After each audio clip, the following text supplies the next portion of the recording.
আমাদের এবারের টপিক হলো ফিবোনাক্কি সংখ্যা। ফিবোনাক্কি ধারাটা হলো একটু ব্যতিক্রম ধারা। এটা সংখ্যার সাথে সংখ্যার যে সম্পর্ক বা পার্থক্য এরকম না। আগের সংখ্যাগুলো যোগ করে, আগের দুইটার সঙ্গে যোগ করে পরের সংখ্যাটা নির্ণয় করে, এটা হলো ফিবোনাক্কি। আমরা একটু বিস্তারিত দেখি।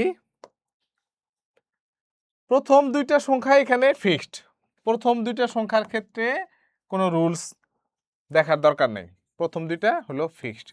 আমরা রুলস দেখব 3 নাম্বার সংখ্যা থেকে। 3 নাম্বার সংখ্যাটা হবে আগের দুইটার যোগফল, ঠিক আছে। 4 নাম্বার সংখ্যাটা হবে মানে পরের সংখ্যাটা হবে আগের দুইটার সংখ্যার যোগফল। তাহলে এই যে 2 হবে, এটা কি হবে? এটা হবে আগের 1 এবং 1 এর যোগফল। এই যে 3, এই 3 হবে এই 2 এবং 1 এর যোগফল। এই যে 5, এইটা হবে 3 এবং 2 এর যোগফল। আশা করি তোমরা ক্লিয়ার, একদম ফিবোনাক্কি ধারাটা ক্লিয়ার। আচ্ছা, এই যে 8 হবে 3 এবং 5 এর যোগফল, ঠিক আছে, একদম ইজি। এইটুক বুঝতে পারলে ফিবোনাক্কি আর তোমার ক্লাস করা লাগবে না। দেখো এই যে সেম জিনিসটা এখানে জাস্ট এক্সপ্লেনেশন করা আছে স্লাইডে। পরবর্তী 10টি ফিবোনাক্কি সংখ্যা বের করি। এখন যদি এরকম একটা ফিবোনাক্কি ধারা থাকে আর যদি বলে পরবর্তী 10টা, তাহলে আমরা ইজিলি বের করতে পারবো যে 21 এবং 34 55, হ্যাঁ, তারপরে হলো 55 এবং 34 কত হবে, তারপরে 55 সাথে যোগ করে কত, ইজিলি আমরা বের করে। এই যে 55 সাথে 34 যোগ করে 89 হয়েছে, 89 আর 89 55 যোগ করে 144, 144 89 যোগ করে 233, 233 44 যোগ করে 377।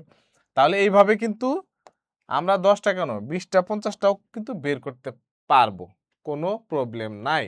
কিন্তু এখানে একটা কথা বলি, ফিবোনাক্কি সংখ্যায় কিন্তু একেবারে জাম করে যে 20তম 30তম সংখ্যা বের করবা, এটা কিন্তু অনেক কঠিন। এটা অন্যগুলাতে যেরকম একটা সূত্র মেনটেন করে বের করা যায়, এটা কিন্তু যোগ করে করেই আগাইতে হবে তোমাকে।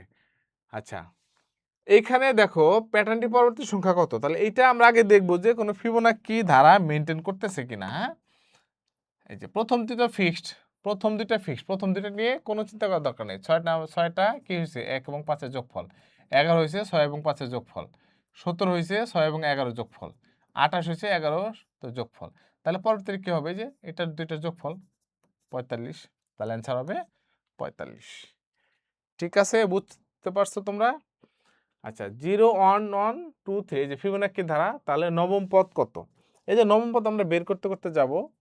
তাহলে আমাদের 3 পর্যন্ত আছে, পরের পদ হবে 5, তারপর একটা হবে 5 আর 3 8, তারপর একটা 8 5 13, তারপর একটা হবে 13 8 21, ঠিক আছে, 21। আশা করি তোমরা বুঝতে পেরেছো। দেন হলো নিচের কোন সংখ্যাগুলি ফিবোনাক্কি সংখ্যা, কোন সংখ্যাগুলি ফিবোনাক্কি সংখ্যা। ওকে, তাহলে আমরা দেখবো যে 0 1 1 2 3 এটা আমার ফিবোনাক্কি সংখ্যা। তার এই দুটো যোগ করে এটা হয়েছে, এই দুটো যোগ করে এটা হয়েছে, এই দুটো যোগ করে এটা হয়েছে। এক্ষেত্রে কি এই 0 0 যোগ করে 1 হইতে পারে না, 0 1 যোগ করে 2 হইতে পারে না, 0 আর 2 যোগ করে 4 হইতে পারে না। তাহলে আমরা কিন্তু খুব সহজেই ফিবোনাক্কি 3 নাম্বার সংখ্যাতে গিয়ে কিন্তু আমরা খুব সহজেই ফিবোনাক্কি সংখ্যাটা বের করতে পারলাম। অথচ দেখো এটা কিন্তু অনেকগুলা পরীক্ষাতে আসছে। হ্যাঁ,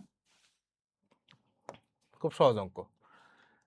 নবম সংখ্যাটি নবম, এই যে অঙ্কটা অলরেডি আমরা করেছি। হ্যাঁ, এটা 8 আর 21। তো থ্যাংক ইউ, তোমাদের সাথে দেখা হবে নেক্সট টপিকে।